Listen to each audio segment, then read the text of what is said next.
आनंद मन से दिन सखी मान को नहीं सुंदर उद्यान भितर भ्रमण कर पाताल कटकर मोहिनी डाकिला सखी देखिलु देखिलु आमर मर्त्यपुर को आम सीना पातालपुर भ्रमण करने को आसी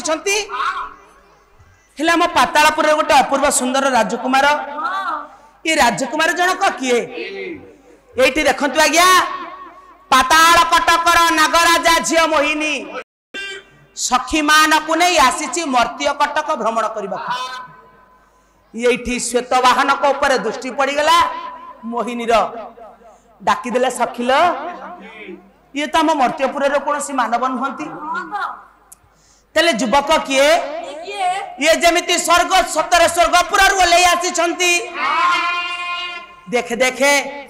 केड़े सुंदर देखा जाउछंती ये युवक बांका दस लिखिले कले कि सुंदर नगर ये होई छी ठियालो कि सुंदर नगर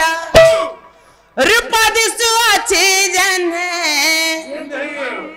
रूप दिसु अछि जन्हे चंद्र उदयाल कि सुंदर नगर होई छी ठियालो कि सुंदर नगर होई छी ठियालो कि सुंदर नगर सखिलो ये नागर जनक की ढंगर रंगर ठिया आइछि देखे सखी खाली पचारि आसीबू राज्य कोठी नाम कोन काहे के मर्त्यपुर रे भ्रमण करूछंती पले उत्तर न देई कारे चाहि छि केड़े भंगी रे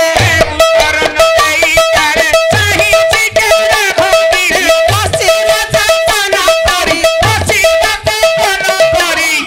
उठना लियाल कि सुंदर ए नगर होई छि ठियाल कि सुंदर ए नगर ये नागर जनक किए आंकु देखिबा परटार मो मन मध्य आंकु पति रूप भरण कर सालिनी सखी जाति गोत्र ठिकना किछि जणे नहीं जाति कोन कोन देखिया जाति गोत्र न जानी किछि जानि होनी पल्ली कवि नंद किशोर बड़ कहिले कोन कहले कले प्रेम न जानई हेलो मां जाति सजनिलो हे बापा ये प्रेम न जानई पदा ये गीत बड़ा पत्र विचार पीगले पिति मो जे ताकू प्रेम करे भल पाए जाति गोत्र धनी गरीब उच्च नीच बड़ा सान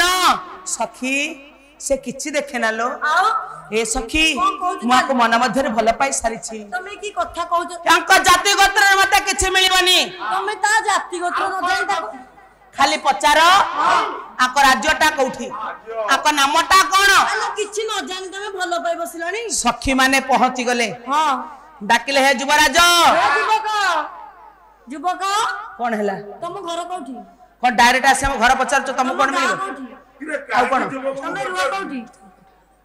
मते मो गां कथा पचार तम पोस्ट ऑफिस कोठी आउ कोन तम पीएस कोठी आउ कोन तम डिस्ट्रिक्ट कोन तापरे आ एते कथा पचार एई कथा जाई पचार थिले सखी माने पहुंची गले डाके देले हे युवराज आपण को नाम टिके कोन कहंतु एठी कहले मो नाम होची श्वेतवाहन राज्य होची पुंड्र देश अच्छा हम राजकुमारी पातालपुर नागराजा जी मोहिनी तुमको देखा पर ठार मन मध्य स्वामी रूप वर्ण कर सारे चमकी पड़ा श्वेतवाहन ये मन खोजु थाए जहा अरे पातालपुर को जीवाई मत पथ जना नाला मु पद्मा को कथा दे आसी पातालपुर नागमणि आनीदे बह तले ये होउछंती से पातालपुर नागराजा जी मोहिनी आंकरी सहित छलना करी जीवी भल पाइबार नाटक करी जो दिन मणिर संधान पाइबी मणि नहीं मो पद्मा को दे ताकू विवाह हेबी डाकिले सखी माने तुम राजकुमारी प्रस्ताव रे मु राजी मु विवाह को राजी अछि ताला हम सहित चल सखी माने नहीं आज्ञा बाहर पड़े पातालपुर को